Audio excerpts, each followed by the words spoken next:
Morning, everybody. I am about 4.5 miles into a 6-mile ruck. So the middle of the month and the end of the month, I have to do a few extra miles to pick up the total 100 miles for the month. So today's one of those days. So anyway, I am in Watertown, New York. Wife and I came up to celebrate her birthday. Erin's birthday is the beginning of the month.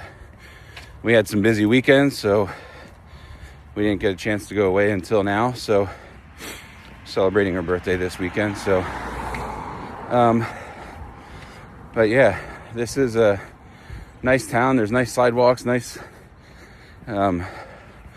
walking trails along the roads here. I've never been to Watertown before, so it's a new experience. It's a pretty cool place so far. Just from walking around, I haven't really done anything yet. We got in late last night, so but anyway, I am just going to do the devotion here this morning and finish out my walk. I'll show you. There's like a road that connects two of the highways. One of them's Route 3. I forget what the other road is, but it goes up to 81. So devotion for this morning is titled Having Faith to Speak God's Word. And again, we're in Hebrews 11:32. So read this verse again, adding a little more on here. For the time would fall me to tell of Gideon and Barak, and Samson and Jephthah, also of David and Samuel. In the lineup of heroes of faith, we also find the prophet Samuel. It stands to reason that having been born to a mother of faith, he became a great man of faith. His mother was childless and prayed to the Lord with all her heart and soul for a child. In his perfect time, God answered. A man was needed to speak to the nation of Israel. What was the nation's state? God had given his people judges to lead them. But when they died, the people went right back to doing what was right in their own eyes. This is in Judges 17, verse 6. First, Samuel's opening chapter shows Hannah praying in the temple. Eli the priest misjudged her and said, "How long will you be drunk? Put your wine away from you." This is in 1 Samuel 1:14. She replied, "No, my lord, I am a woman of sorrowful spirit. I have drunk neither wine nor intoxicating drink, but have poured out my soul before the Lord. Do not consider your maidservant a wicked woman, for out of the abundance of my complaint and grief I have spoken until now." Eli the priest gave Hannah words of hope. "Go in peace, and the God of Israel grant your petition which you have asked of him." Hannah pleaded with the Lord for a son, and in return, what did she vow? "O Lord of hosts, if you will indeed look on the affliction of your maidservant and remember me, and not forget your maidservant, but will you give your maidservant a male child, then I will give him the Lord all of the days of his life, and no razor shall come upon his head." That's in 1 Samuel 1:11.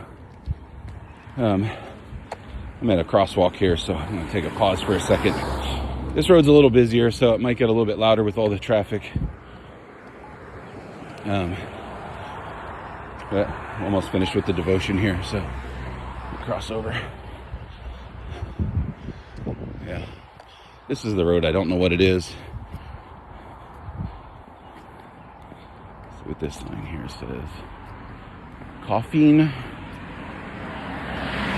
All right, so back to the devotion here. Hannah promised to give the child to the Lord. She made a Nazirite vow, so her son would be set apart for God's service.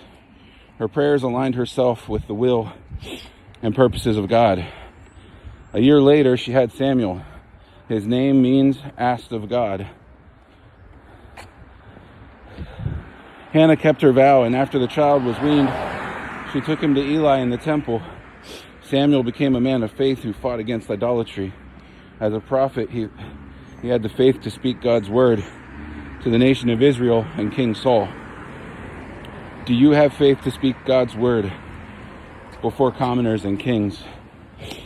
Ends with a verse here in Isaiah 49:2. It says, "He has made my mouth like a sharp sword." And I always thought it was interesting in the story of, or the passage of the armor of God, that it mentions the Bible as a sword. And we think about the sword, that can be both an offensive and a defensive weapon. And it depends on our situations how we use that. If somebody's mocking the faith or trying to get us to question the faith, we use the sword as a defensive weapon. But if we see someone struggling, in their sin, we can use that as an offensive weapon to guard them against Satan. So again, just encourage you. I know sometimes it can be scary to step out in our faith and speak the truth about God's word, but even if you're not a very well-spoken person like myself, I can find great comfort in knowing that God will give me the words to say when I need them and in those situations. So I just want you to be encouraged with that. And so that's all I got for you today. I'm going to finish out my walk here. I hope everybody has a great day. God bless.